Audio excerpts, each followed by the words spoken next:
Bonjour à tous et bienvenue dans ce nouvel épisode des 5 minutes chrono. Aujourd'hui, nous allons parler d'un contrat très spécifique à la construction qui s'appelle le CCMI. Alors, qu'est-ce que déjà un CCMI? Donc, un CCMI, ça signifie contrat de construction de maisons individuelles. Donc, c'est un contrat qui est très courant en France depuis les années 90 pour tout ce qui est construction de maisons individuelles neuves.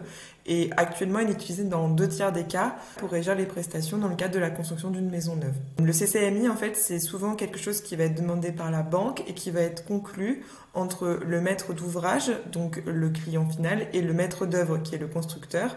À partir du moment où la maison est livrée à minima dans un état hors d'eau hors d'air, il est obligatoire d'établir un CCMI. Donc ça veut dire que le constructeur va gérer à la fois l'étanchéité à l'eau, donc la toiture, la couverture, et l'étanchéité à l'air, donc pose des portes et des menuiseries. La seconde question, c'est pourquoi faut-il souscrire à un CCMI? En fait, un CCMI, c'est un contrat qui est très avantageux, notamment pour le maître d'ouvrage, donc le client final, parce qu'il va être très protecteur et va lui apporter beaucoup de garanties. C'est aussi un contrat qui est souvent demandé par la banque en cas de prêt immobilier, parce que pour elle, c'est une garantie que le projet sera effectivement livré et que quoi qu'il arrive, même en cas d'abandon du chantier, même en cas de défaillance du constructeur ou que sais-je, en fait, elle pourra récupérer soit son argent, soit être sûre que la construction soit terminée, puisque c'est la construction en fait qui lui garantit le remboursement du prêt en cas de pépin. Par ailleurs, il y a aussi des conditions suspensives qui sont assez protectrices, puisque ce sont elles qui vont permettre d'annuler le projet si certaines conditions ne sont pas réunies. Donc, les conditions, par exemple, ça peut être la non-obtention du permis de construire, l'impossibilité d'acheter le terrain, le fait que le prêt n'est pas accordé. Dans tous ces cas-là, en fait, le CCMI prévoit que le client soit remboursé des sommes qu'il a pu verser et que le projet soit tout simplement annulé sans conséquences financières. Enfin, c'est un contrat qui, en fait, par les dispositions légales qu'il met en place, impose au constructeur de terminer la maison entre guillemets quoi qu'il arrive à un coût convenu, ou alors dans le cas de défaillance, une assurance prend le relais pour faire en sorte que la maison soit construite quoi qu'il arrive et donc que le client soit sûr d'obtenir au final exactement ce pour quoi il a payé. La troisième question, c'est quels sont les éléments définis dans le CCMI? Donc le CCMI, de manière légale, doit définir plusieurs choses. Tout d'abord, la nature des travaux, donc tous les travaux qui doivent être réalisés dans le cadre de ce projet, et que ce soit les travaux qui sont réalisés par le constructeur en lui-même, donc ce qu'on appelle les travaux convenus, mais aussi les travaux qui sont réalisés par le client final, les travaux réservés.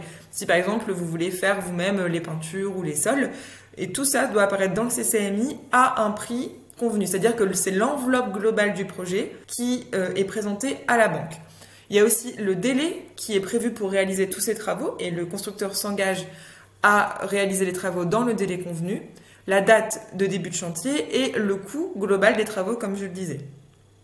Et enfin, à cela s'ajoute ce qu'on appelle un échéancier. Donc c'est un calendrier en fait de paiement, de déblocage des fonds qui va être suivi par la banque, qui va pouvoir verser un certain pourcentage du montant final au moment où certaines étapes seront validées, par exemple la réalisation des fondations, le hors d'eau hors d'air, la plomberie, l'électricité, etc. Donc il y a vraiment des étapes qui sont extrêmement bien définies.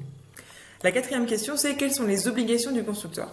Donc j'en parlais un petit peu avant, mais déjà il y a une obligation, ce qu'on appelle la garantie de livraison à prix et délai convenu. Une fois que dans le contrat est inscrit le prix global de la construction et des travaux réalisés par le constructeur et également le délai sous lequel il s'engage à le faire, il ne peut pas revenir dessus. Il est obligé de le respecter. Il y a également garantie de remboursement, donc si le projet s'annule pour des raisons qui sont définies en amont, eh bien le client est remboursé des sommes qu'il a versées.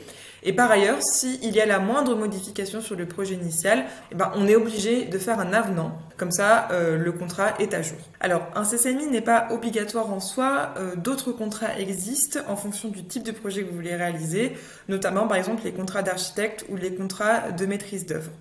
La seule condition où vraiment le CCMI est obligatoire, c'est quand le hors d'eau hors d'air est réalisé vraiment par la même entreprise, ce que je disais en préambule. Cependant, même s'il n'est pas obligatoire tout le temps, il est donc souvent réclamé par la banque et il est très fortement recommandé d'y avoir recours pour toutes les raisons que j'ai évoquées précédemment, notamment le côté très protecteur de ce contrat. Donc nous, on recommande très très fortement d'y avoir recours et de choisir ce type de contrat si vous voulez faire construire. C'est celui qui est vraiment le plus sécurisant par rapport à un projet de cette ampleur. Voilà, j'espère que cette vidéo vous aura plu. N'hésitez pas à regarder les autres vidéos des 5 minutes chrono qui traitent de différents sujets autour de la construction. Et vous pouvez aller aussi sur notre site et sur notre blog où vous trouverez encore plus de contenu